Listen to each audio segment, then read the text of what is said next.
প্রধান উপদেষ্টা ডক্টর মোহাম্মদ ইউনূস বলেছেন, উপকূলীয় অঞ্চলে সম্পদের টেকসই ব্যবহার নিশ্চিত করতে প্রতিবেশী দেশগুলোর সঙ্গে আলোচনা শুরু করেছে সরকার। পাশাপাশি পানি সম্পদের ন্যায্য ব্যবহার নিশ্চিত করতেও বন্ধু দেশগুলোর সাথে আলোচনা চলছে। বঙ্গোপসাগরে জরিপ চালিয়ে মৎস্য আহরণের সঠিক কার্যক্রম গ্রহণ করতে গবেষণা বাড়ানোর তাগিদ দেন তিনি। ঢাকায় চীন মৈত্রী সম্মেলন কেন্দ্রে জাতীয় মৎস্য সপ্তাহের উদ্বোধনী অনুষ্ঠানে একথা বলেন প্রধান উপদেষ্টা। নুরুদ্দিন খানের প্রতিবেদন।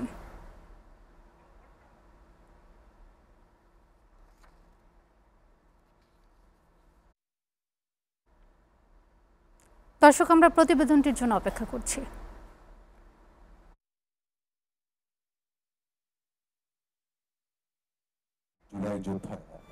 রাজধানীর চীন মৈত্রী সম্মেলন কেন্দ্রে জাতীয় মৎস্য সপ্তাহ 2025-এর উদ্বোধনী অনুষ্ঠানে যোগ দেন প্রধান উপদেষ্টা ডক্টর মোহাম্মদ ইউনূস। জাতীয় মৎস্য সপ্তাহ উপলক্ষে বিভিন্ন ক্যাটাগরিতে অবদান রাখায় 9 জনকে স্বর্ণ, 5 জনকে রৌপ্য ও 2 জনকে ব্রোঞ্জ পদক তুলে দেন প্রধান উপদেষ্টা। বক্তব্যে প্রধান উপদেষ্টা বলেন, মৎস্য সম্পদ মানুষের কল্যাণে ব্যবহারের জন্য বন্ধু দেশগুলোর সাথে আলোচনা করছে মন্ত্রণালয়। পাশাপাশি সমুদ্র উপকূলীয় অঞ্চল রক্ষায় আলোচনা করছে সরকার। সমুদ্র উপকূলীয় অঞ্চলের সম্পদ ও পরিবেশের টেকসই ব্যবহার নিশ্চিত করতে আমরা আমাদের বন্ধু দেশগুলোর সঙ্গে আলোচনা করছি এবং তারা সাড়া দিচ্ছেন। অবৈধ জাল এবং অন্যান্য সরঞ্জাম ব্যবহার করে নির্বিচারে মৎস্য আহরণ অত্যন্ত উদ্বেগের। যে বললাম, আমরা প্রকৃতির দিকে কোনো খেয়াল রাখি না। জানান, জলবায়ু পরিবর্তনের ফলে মৎস্য উৎপাদনে বিরূপ প্রভাব পড়েছে।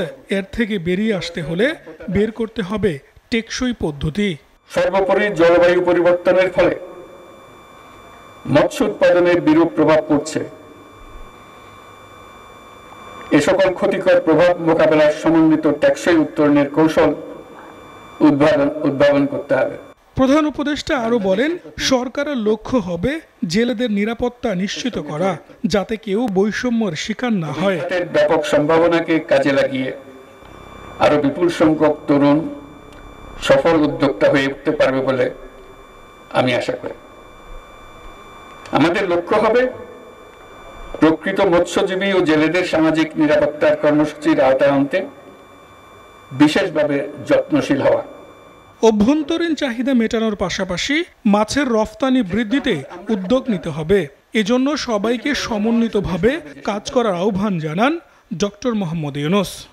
অভ্যন্তরীণ চাহিদা পূরণের পাশাপাশি মাছের রপ্তানি বৃদ্ধির জন্য বাজার সম্প্রসারণ। নুরুদ্দিন খান, এসএটিভি, ঢাকা।